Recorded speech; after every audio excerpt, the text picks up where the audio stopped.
Two revolutions in two parts of the world for two different reasons, both probably as well known as each other.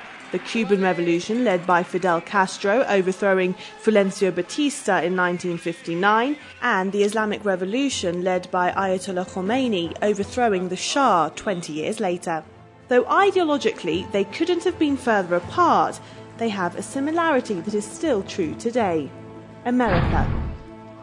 Iran and Cuba, both countries, are on the forefront of the struggle against domination of the United States government.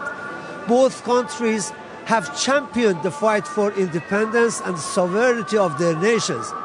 Both countries have inspired other nations to fight for their own rights. And both were sanctioned by the US within 12 months after their respective revolutions. Cuba is an old-timer. It's faced American sanctions for half a century and faced off with 11 American presidents. Iran has had over 30 years of sanctions reinforced by 6 American heads of states. Cuba condemns the sanctions by hegemonic powers against Iran. Sanctions against Cuba were also unilateral and have inflicted $700 billion of damage to our economy. They are a flagrant violation of human and civil rights, but they are a failed policy that has no future. That's Cuban Foreign Minister Bruno Rodriguez speaking on his first trip to Tehran. Top issues in the Middle East, Lebanon and Afghanistan were discussed, as well as top Latin American issues like Honduras and Ecuador.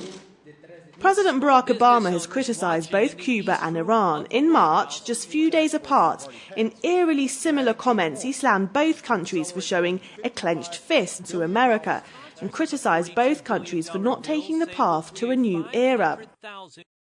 But for Cuba and Iran, a new era has already begun. In Latin America, there's been the spread of left-wing, anti-imperialist governments, Venezuela, Ecuador and Bolivia. In the Middle East, the rise of Syria, Hezbollah and Hamas. The Cuban and the Islamic revolutions are seen pivotal for the growth of both movements.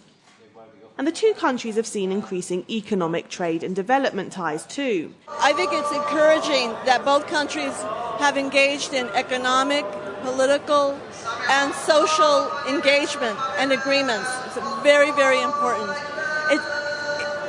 With the U.S. power, it's necessary for countries of the third world to unite and defend each other in cooperation and solidarity. Cuba's foreign minister will also meet the head of the Iran-Cuba Commission and the president while in Tehran. Iran and Cuba are two very different countries in two very different regions, but they share similar experiences like long-term US sanctions, and in their respective regions, they're seen as heavyweights of growing movements that oppose US interventionist policies. That cemented a relationship between the two that continues to grow. Nargess, Moballeghi, Press TV, Tehran.